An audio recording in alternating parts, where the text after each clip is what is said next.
The second half of the season kicks off against Chicago for the Minnesota Wild. As we take a look at the February schedule, we'll also anoint the player of the month for January and some predictions on what appears to be another rocky road for the Minnesota Wild in the month of February. All coming up on today's episode of Locked On Wild. We are your team every day.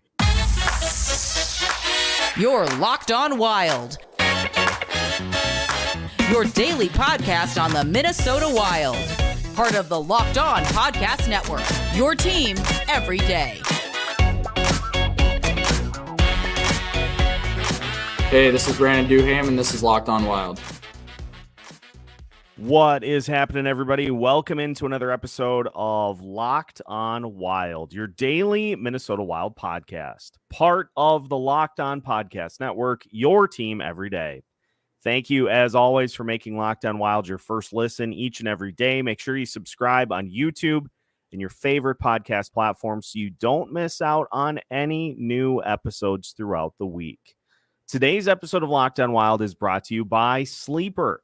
Download the Sleeper app and use promo code LOCKEDONNHL to get up to a $100 match on your first deposit. Terms and conditions apply. See Sleeper's terms of use for details. On today's episode of Locked On Wild, Zach Zeman joins us as we take a look at the February schedule. We'll recap a forgettable month of January for the Minnesota Wilds, talk about the player of the month, and predict what we see for the Wild come February. My name is Seth Topol, your daily Minnesota Wild insider, credentialed member of the Minnesota Wild Media Corps, and as mentioned, Zach Zeman is here to help us preview yet another portion of the Minnesota Wild schedule. And Zach, after a week off, I gotta say, it was nice to have just a breather for a week to just refresh my eyes, to give them a little bit of a rinse, and to watch some shows, catch up on not watching the Minnesota Wild. But now we're back, and it's time to dive into yet another month of the schedule. Yeah, the All-Star break just brings that week of relief. It felt like a very forgettable month of, January. And I'm re-looking at the schedule here, and I'm just remembering that, how big this team came out in some games and how sluggish this team was in some games. It really just wasn't full of consistency, and just to get this break, I think it's definitely a solid time for the Wild to regroup a little bit. This team is obviously struggling, very underwhelming month. And I think that, hey, maybe after this break, they can come out and head into February with some strength, with some regrouping and some energy. They definitely didn't have it in January, but hey, hopefully this week can bring them some strength, just like this week brought us some relief. You know what I mean? It's just like it's a much needed week. Yeah, I saw some of the pictures from the group outing wherever they were at on Instagram, and everybody looked relieved. I'd hope so. They're like Turks and Caicos down there or something like that. I mean, it's pretty hard to not be down there. It's a great place. Everybody looked like they were refreshed after some time away from the ice. And you talk about January, 5-8-1. And if we are going to anoint a player of the month for January, I start by noting that there were like 3 total players on the entire roster that were in positive territory in the plus-minus department. Kirill Kaprizov at +4, Matt Zuccarello at +1, and Marcus Foligno also at +1. Zach, your pick for player of the month for January, Marcus Johansson, had a bit of a rough go. He did score 4 goals, but was a -13 and just had those 4 points in 14 goals. But if we look at some of the contenders, Joel Eriksson Ek, who led the Wild in points, he had 14 points in 14 January games, 6 goals, 8 assists. Brock Faber had 13 points on 2 goals and 11 assists. Kirill Kaprizov also had 6 goals. He only played in 8 games, but he did have 11 points in the 8. So those feel like the contenders for player of the month for January. So if you were going to pick somebody to get the hardware Which way are you going? I'm definitely leaning towards Kaprizov. I think, this you've seen some games where, the Arizona Coyotes come into town and you lose 6-rip. And then you host the Islanders like literally in 2 days after and you win 5-0. A ton of inconsistency. And in a month full of inconsistency, you're not supposed to beat Carolina on the road at all. And what do you know? Kaprizov puts 3 on the board and, the Wild walk away with a ridiculous win that I'm sure a lot of Wild fans did not expect that night. And I just think that, there's a ton of lowlights this month. You're losing to several Central Division opponents. But if you get a hat trick against Carolina, I guess that's a thing a lot of Wild fans are going to hang on to. And Kirill definitely laid it out there. And I think it was my brightest moment. I think it's, Kirill, when he does that in a tough arena, hey, let's just give it to him. Underwhelming month, but Kirill shined out there. Yeah, that's a great point, is that was kind of one of those signature performances of like, hey, go get a win, go put the team on your back and grab a win. And Kaprizov did that. And frustration is the operative word for January, because we talked about that West Coast or that East Coast trip, and you get just destroyed by Tampa Bay in the first game. You win the next 2, so you're like, okay, we might be back. We might be back. And then you beat Washington in the first game of that little mini homestand to finish off the first half. You beat Washington, you're like, okay. And then you lose the final 2 games, and especially the game against the Anaheim Ducks you look at the, like, let's just say you're flying, for example, and they give you the sickness bag in the compartment in front of you, like in the seat in front of you. 99.99% of the time, you're like, I'm never going to use this. Like they say, make sure you know where it is. I'm never going to use this. The Anaheim game was the 0.001% where you get violently ill on the plane and you need that to just get through the flight. That was was a gross way to end the first half. It's just like, you get 3 wins in a row and you can't finish out the rest of the month going into the All-Star break against Nashville, who's, just trying to get back up there in the Central. They're contending a little bit. They got the numbers. And then like big deep breath, Anaheim. And then Anaheim just comes into town and just runs you dry. And, as a team, obviously the message is get a win right before the All-Star break. Then you can forget about it a week later, and then you come back and then you travel to Chicago, which is also a must win. I mean, pretty much you got to beat them. They're struggling to win. And this Anaheim team who's literally not even trying to get a win. I don't even know what their intentions are, but the Wild just let it run away from them, just like a lot of other games earlier this month. And it just goes to show how some of these inconsistent games can really start to catch up to you. You come with a different team almost every night on that ice. It leaves a lot of the fans confused. These games are still selling out, and they don't know what Wild team is going to show up. It's, we saw it live up in the press box, whereas you get thumped 6-rip, and then 2 days later you win 5-0, and these fans are just like, yay, oh yeah. It's just a roller coaster out there, and I feel like a lot of other NHL teams are just consistently winning, and then little loss. But the Wild is just like, these are massive losses followed by massive wins, followed by wins against teams you shouldn't even beat. And I guess that's just the month of January. Welcome to the 2024 year. That's just kind of what it is. It caught up to them at the end of that month there. And it was a bummer that they couldn't walk into the All-Star break with a couple wins. Yeah, it was popping a tire on the way home from work after a long week, and you want nothing more than to just go home and be done for the weekend. And then you're like, well, now I have to deal with this. Yeah. So it's brutal. It was tough. It was tough. And, the fans don't deserve it. It's just different. I don't know. This year has definitely been much of a letdown for a lot of Wild fans. I think this month just kind of summarizes it up. It's just it is what it is. And you just move on. Perfect encapsulation of the season so far is injuries, inconsistencies, getting our hopes up by playing well on a key road trip and then just absolutely laying an egg. Yeah. And another thing is like, it's like you're struggling and your goalies are injured, and you bring up Jesper Wallstedt, who's like the number one prospect goalie, right? And then obviously you throw him into Dallas, and it just does not even work at all. 7 goals there for Dallas. And it's just like every storyline this month was, there's shedding light on different players and different people and different lines.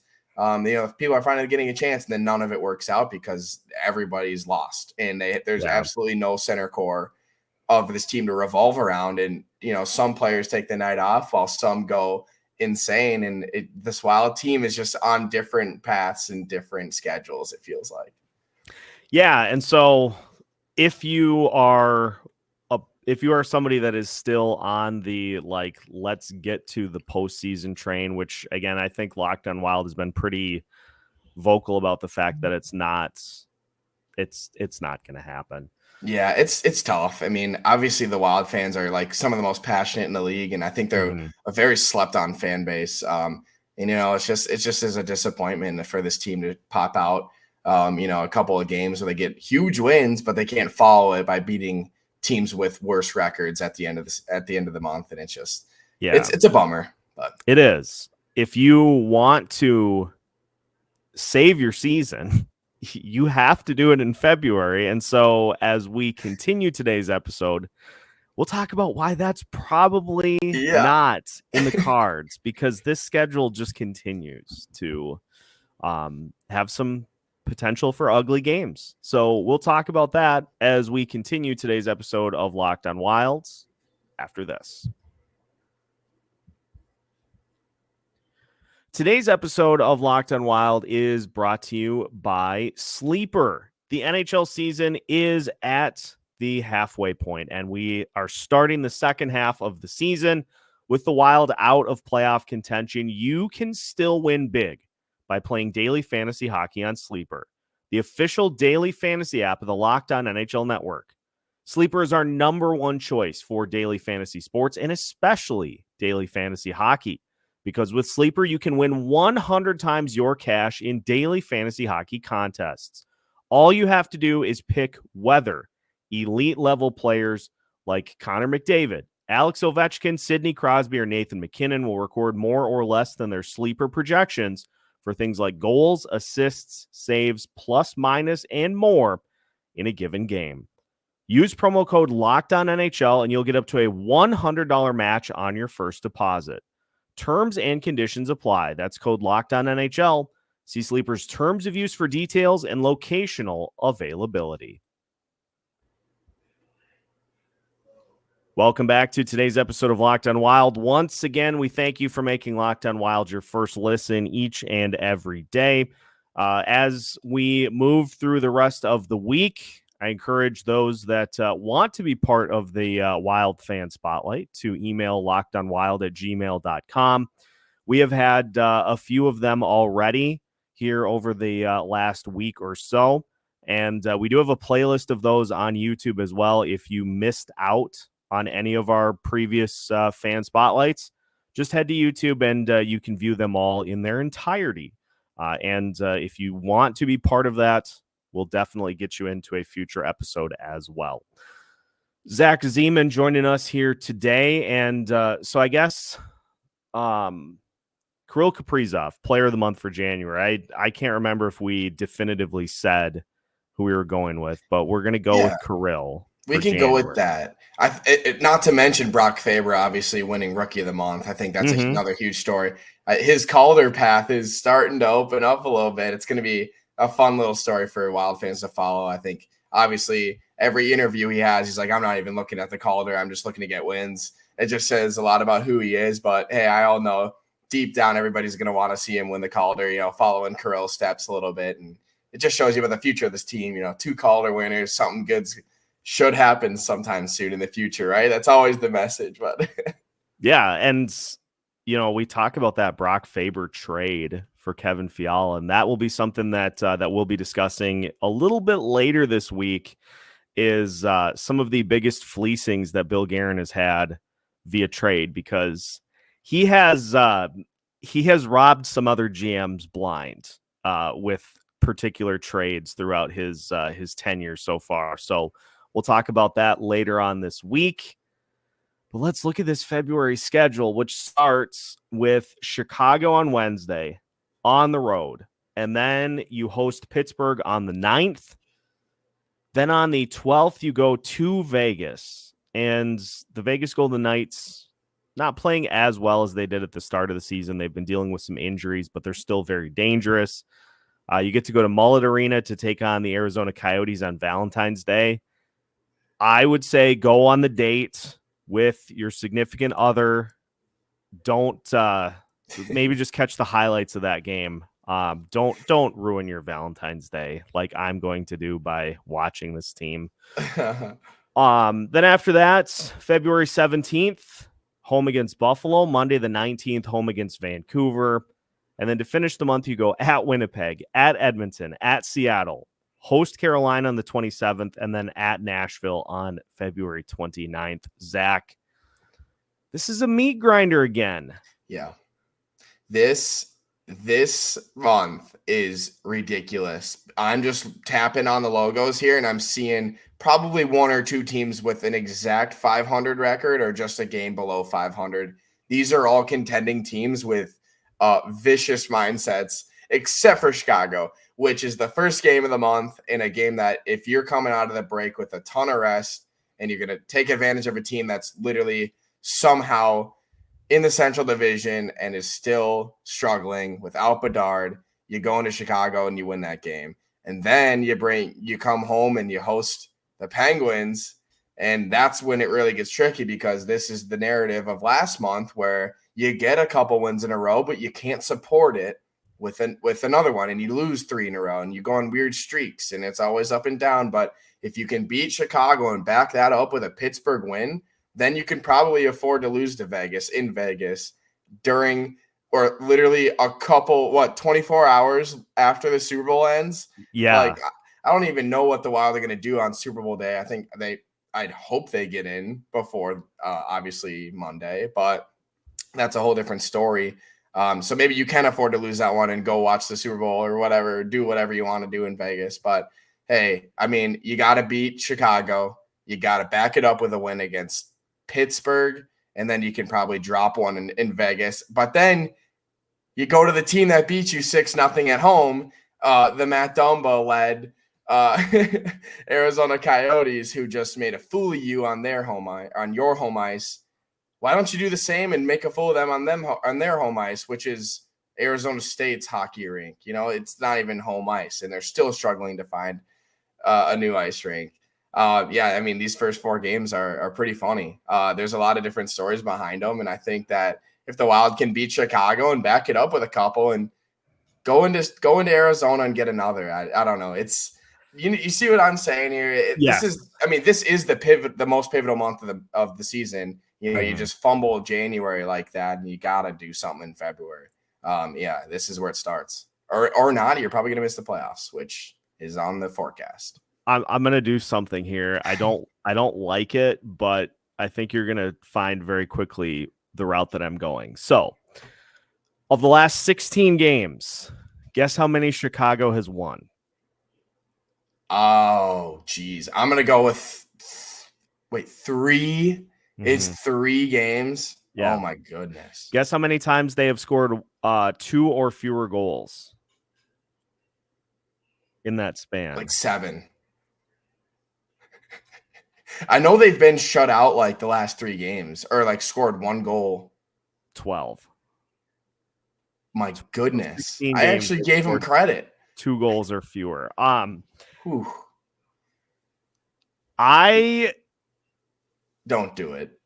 I'm going to predict that the Minnesota Wild lose to Chicago to start the second half, because I did this exact same thing against Anaheim, where I said they were 5-14 in their last 19 games, and they had a similar level of futility from a goals, but they had, I think, given up 5 or more goals like 10 times in that span.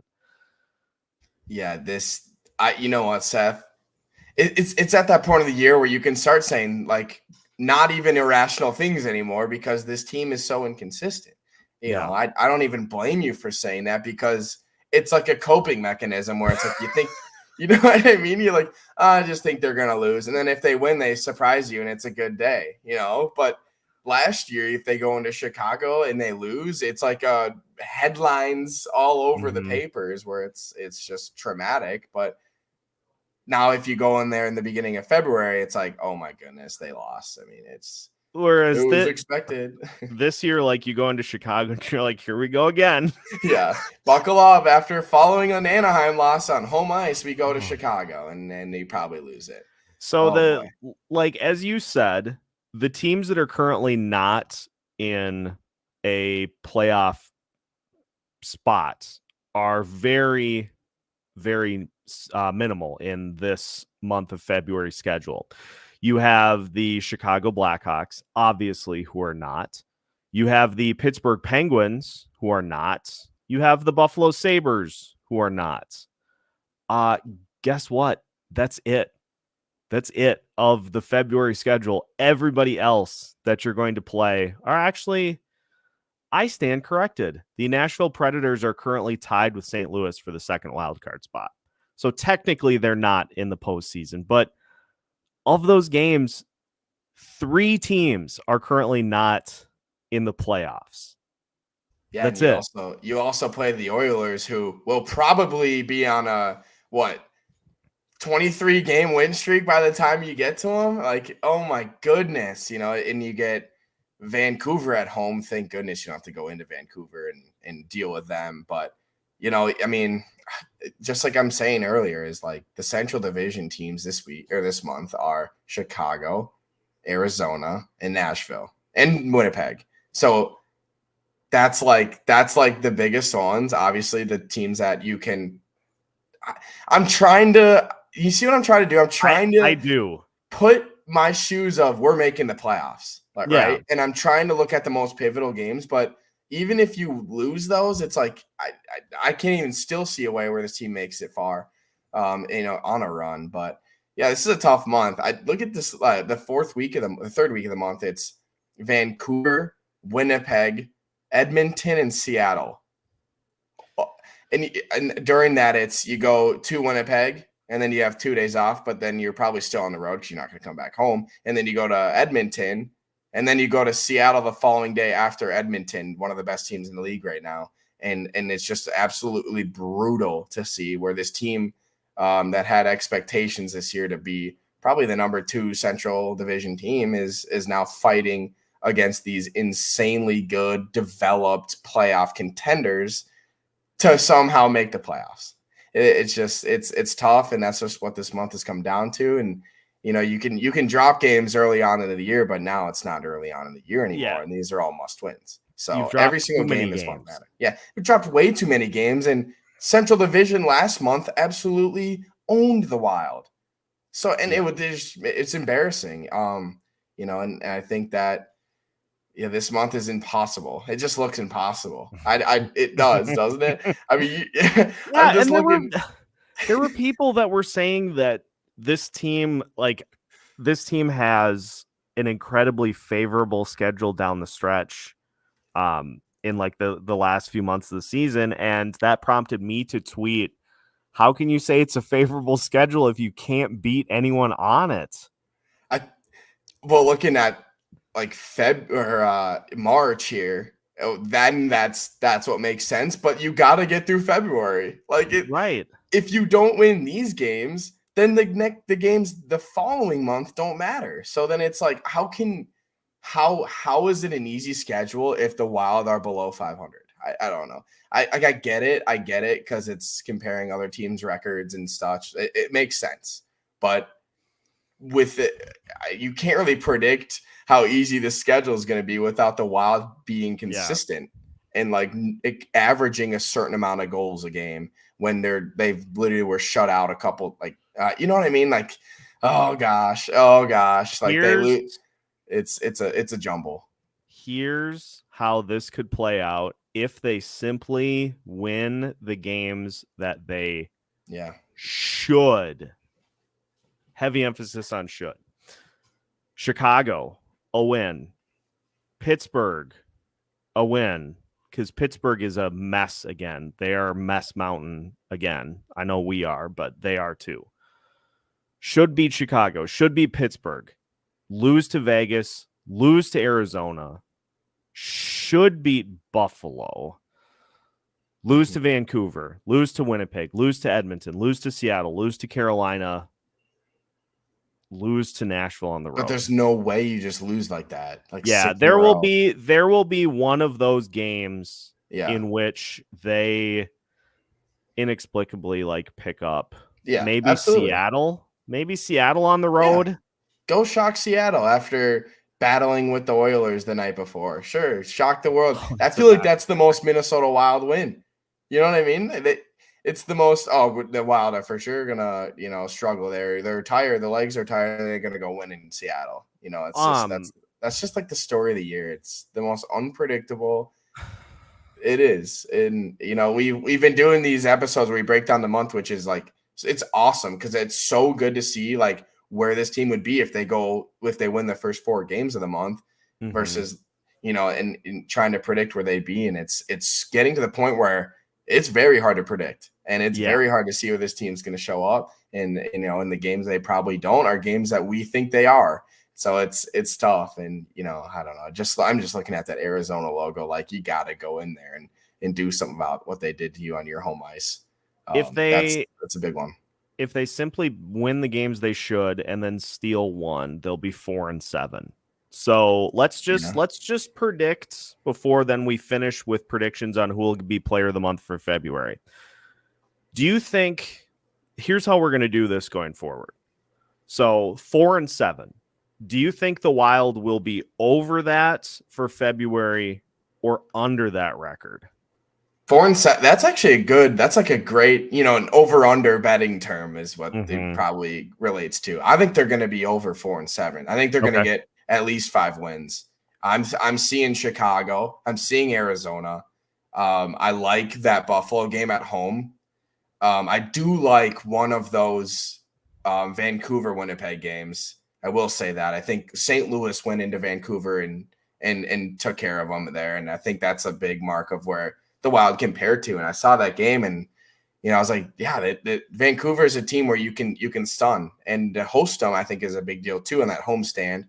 And then I do see Nashville. I just don't think John Hines can go against his former team again and lose to him. That's just like my personal story is like, man, I always feel like that locker room before the game, and I'm probably exaggerating because I've never been in an NHL locker room before a game, but it's like if a coach needs to beat his former team or some story like that, he's got to amp the boys. And they did it in Nashville last year, and I think their record in Nashville has been like pretty tough the last couple seasons historically as well. And I think that to end the month after losing to Nashville in December or January, excuse me, and I think you do beat them in February. So that's just where I see it. I think there's at least 5 wins. It's tough, but I see it.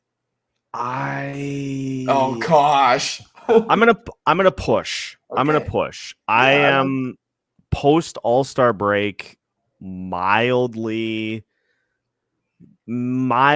slightly okay. This might not be hideously bad. It's not going to be anywhere near where they need to be in order to keep themselves in the playoff conversation. But all I want the rest of the way is a game here or there that is entertaining. Yeah. To where we're not having to get all of our teeth pulled every single time they play and losing in just these hideous Ducks game type fashions. Like, just as if we get some entertaining games the rest of the way to where everything doesn't look like a tire fire, that's all I want. And I think this team can do that 4 times in an 11 game span. Yeah, I think, on what's on my wish list is just, averaging 3 goals a night. I just think if that's like a hard attainable goal or a hard goal to obtain, then it's a problem. I think you've really got to start scoring goals against these teams, and you really got to come out with your best roster. Obviously the Wild goalies have been struggling. Gustafsson, Wallstedt, obviously, which, that's fine. But and then Fleury as well. You got to stand up for your goalies. This is the hardest month of the schedule. And you got to go out there every night with at least 3 goals. And, I've just been pushing for consistency. You don't need to win games 5 to rip. You just got to go out there, control the ice, control the game, and put at least 3 goals where your goalie can cough up 1 or 2 and it'll be okay. And you just move forward. Obviously it's going to be tough to do that, but as like a GM right now, I just need like a solid team moving forward. I don't need any more questions. I know there's a lot of injuries that this team has right now, but the most you can do is just to stay solid through it. And stop posing more questions and more lines and a lot more of this nonsense losses that shouldn't be losses. Go out with those consistent lines against teams that you for sure should beat. And that starts with Chicago. It does. And this month is pivotal. And I like that. I like that you have set another benchmark that we'll keep track of for the month. Yeah, absolutely. Let's just be at 3 goals per game. So we'll see if that is attainable for this team in February. We will finish by taking a look at who we think could potentially be the player of the month for February, as well as a couple of other predictions as well. That is on the way as we finish today's episode of Locked On Wild after this. Today's episode of Locked On Wild is also brought to you by FanDuel. Happy Super Bowl to all who celebrate. Yes, Super Bowl 58 is this weekend, and FanDuel can help you end the football season on a high note while you are also trying to find the best seat in the house wherever you're watching the Super Bowl. Myself, I will be at a bit of a Super Bowl party, so I'm trying to find that primo couch space. I'm trying to find the best snacks that they have. And I'm also trying to throw a few bets down that can make me a happy end to the football season. FanDuel has so many ways that you can end the season with a win or 3 or 5 or 10, depending on how far into it you go. You can bet on things such as which player will score a touchdown, which player will score the first touchdown of the game, how many points will be scored, you name it, FanDuel has got it. And get this, new customers, if you join today, you'll get 200, yes, 200 in bonus bets if your first bet of $5 or more wins. So if you pick the Kansas City Chiefs to win, you're set. If you pick the San Francisco 49ers to score first, you're set. Then you've got bonus bets for the rest of the day. Head to FanDuel.com/lockedon to get signed up. That's FanDuel.com/lockedon. FanDuel, official partner of the NFL. One final segment of today's episode of Locked On Wild. Once again, we thank you for making Locked On Wild your first listen each and every day. Big picture idea, listeners, that is in the works for some time here in the second half of the season. We are going to do the first ever Locked On Wild Town Hall. Just came up with the idea this weekend, so got to do a little more heavy lifting as to making it happen, but we're going to do a virtual town hall between now and the end of the season in which we'll allow listeners to hop in and state their questions, in which myself and a panel of experts, analysts will give you the answers you seek. So keep an eye out for that. We've got more info on the way coming up. Zach, let's predict who we think will be player of the month for February. Do you have anybody in mind? I do. And I think the benchmark of getting 3 goals a game stands, but also on the defensive side, just anything solid. And I think the one guy who can bring consistency to this decor is Brock February, right? I think it works well. He just won Rookie of the Month. If it's going to carry over, this is the month of Brock February. I'm telling you right now, I'm looking forward to his play. I mean, it's been so special to watch him in person and just to see him move and see what plays. Oh, it's honestly, I encourage you Locked On Wild fans, the next game you go to, for one shift at least, just only look at Brock Faber and tell me he's not a good defenseman and tell me that Fiala trade is not the best thing in the world. I'll be waiting. Anyway, I think, you really do face a lot of tough teams in this month, and that's obvious. And it's really going to come down to how much the Wild can hold these teams to and limit them. And I think Brock Faber can do that. I think he can even get a couple of goals like he did in January. I'm really looking forward to his play. I've been loving it all year. It's Brock February. Let's do it. I like that. I am also going with a youngster for my pick for February. It does not have nearly the same ring as yours does, but I'm going to go with Marco Rossi. I'm going Marco Rossi because I know it's been a little bit of a quiet last few weeks for Rossi in the points department. He did have 6 points on 2 goals and 4 assists in January.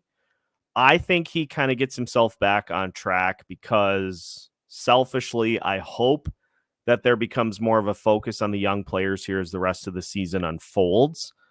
So I'm going to go with Marco Rossi.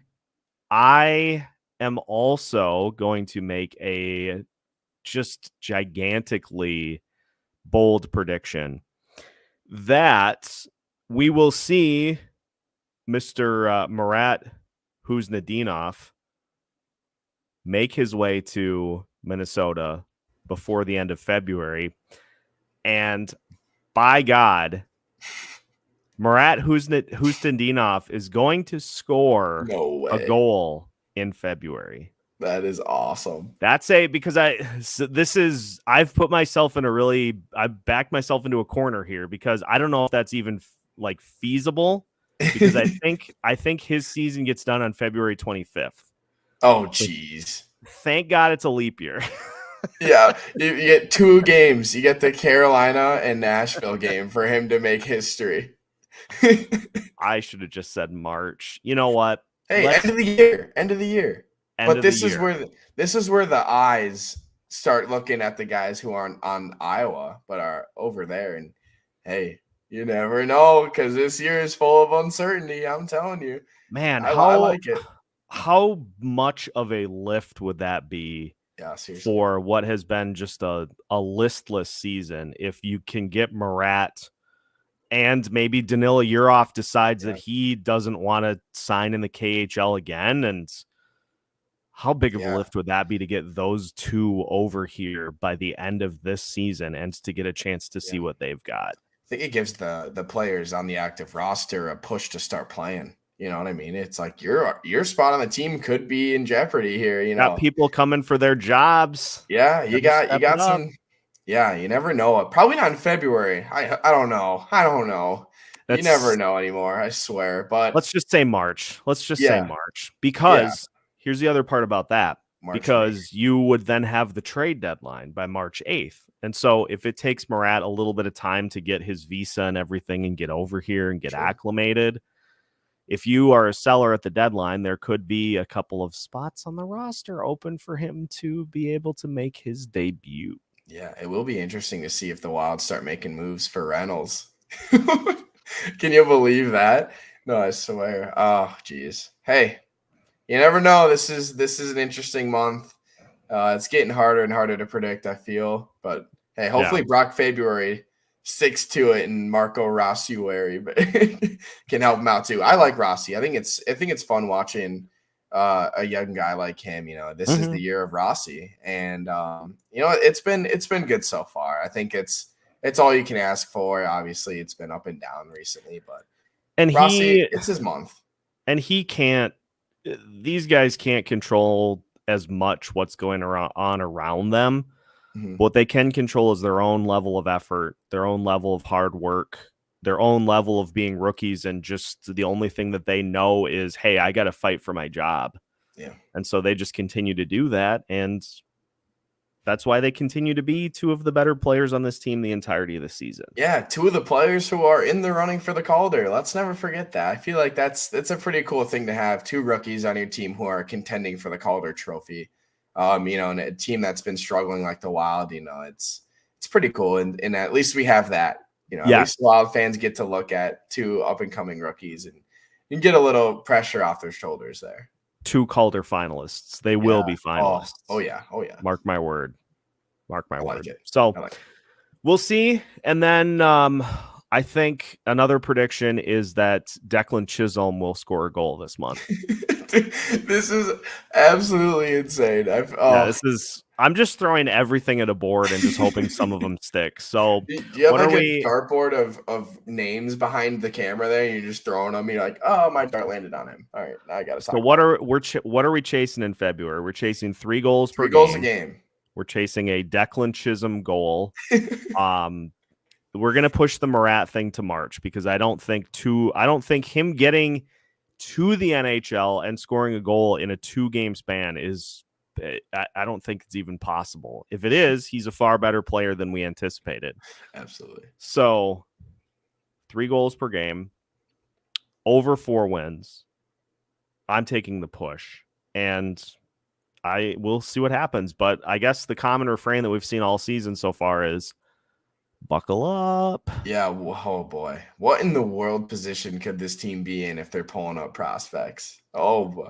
Even not more. A good one. Oh yeah. Boy. Well, we'll see. We'll know for sure by the end of the month. But that's going to do it for today's episode. Again, thank you everybody for tuning in. Make sure you subscribe. Make sure you hit the like button on this episode before you head out for the day. Thank you for choosing YouTube and your favorite podcast platforms to help make Locked On Wild as popular of a show as it continues to be. We've got new episodes for you every Monday through Friday, so make sure that you stay with us so you don't miss out on any Minnesota Wild news and notes, all part of the Locked On Podcast Network.